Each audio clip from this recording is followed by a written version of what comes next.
This is Ashley from Written in Ash, and tonight's story is going to be based on another scary experience that my mom encountered when she was a child this time. Another story that she told me and my family numerous times, always stayed the same, just like the seance one and other stories that she told us. Tonight's story is called Sickle Man. Jimmy splashed the water around as he scrubbed that night's dinner's dishes. "Hey," Elaine shouted. "Mom, Jimmy splashed me.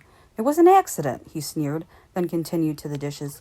"Jimmy, you better stop teasing your sister." Jimmy just innocently started whistling, pretending he didn't know what she was talking about.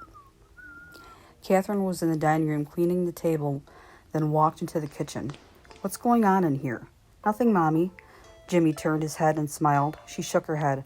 "Okay, Jimmy, you want to tease your sister? You can dump the dish basin after you're done with the dishes." "But, Mom, it's Elaine's turn." "It's okay, I'll do it, Mommy. I'm a good girl." Elaine chimed in, smiling widely at her brother. Catherine smiled. "If you want to, sweetheart, go ahead." Jimmy rolled his eyes. Scuttling through the mess of toys she had sprawled on the kitchen floor, she stuck her tongue at Jimmy as she struggled with the dishpan that was filled almost more than halfway with dirty water. "Don't spill it on yourself," Jimmy taunted. Finally getting it stable, she slowly scuffled to the kitchen door where her mom stood holding it open for her. The night was calm and muggy, with dimly lit stars that strung in the hazy sapphire sky. The yard was lit up just enough from the lights that lined the streets of their quiet little neighborhood. Making her way to the tree line of the backyard, she noticed a shadow that made her stop dead in her tracks. She couldn't tell if it was human or just an inanimate object, but it was large and unrecognizable. So she slowly made her way closer to the shadow that was also by the tree line of the yard where she needed to dump the dishwater. As she started to move, so did the shadow. She wanted to run, but her feet were froze, stuck to the ground. Elaine now knew that it was a person. Why this person was in their yard, she had no idea, but she knew that they didn't belong there. Starting to slowly walk backwards to get back to safety, she tripped and dropped the wash bin, suddenly feeling a large bony hand grabbing her leg. She started to scream when she noticed it was just a gnarled tree root twisting out of the dewy grass. Starting to feel relief and momentarily forgetting about the figure, she sighed with relief until she heard a loud snap. Quickly jerking her head, she saw the person creeping slowly toward her. Just then she noticed that this man was carrying something large and menacing. It was a sickle. He swung it slowly back and forth toward the ground, flinging the wet grass through the air, taking a step towards Elaine with each swipe of the long, sleek blade that gleamed in the moonlight. Still lying on the ground, she quickly and clumsily got to her feet and ran into the house.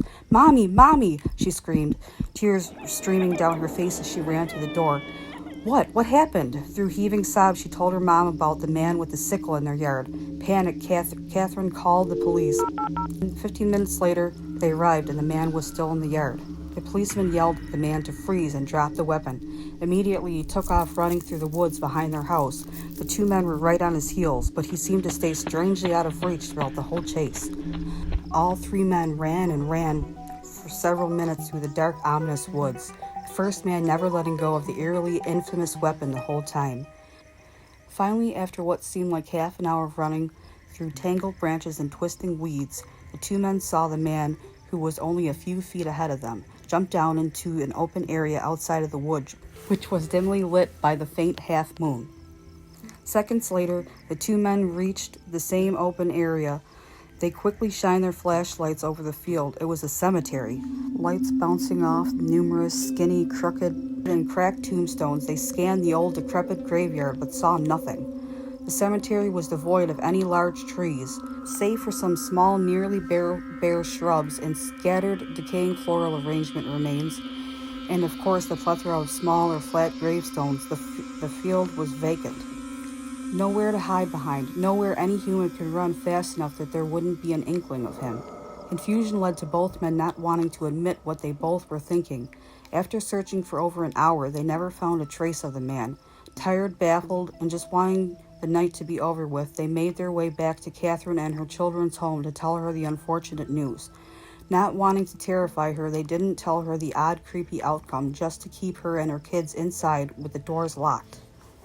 On their way back to the station, both men looked at each other in a mixed look of fear and bewilderment. That guy, I swear I almost had him a few times. It's like he was... He paused. I don't know. I just don't know. What the hell do you make of this? The second officer just stared blankly out the window, and in a low, shaking voice he uttered, I think we chased the Grim Reaper tonight. And I think we chased him back home. The end.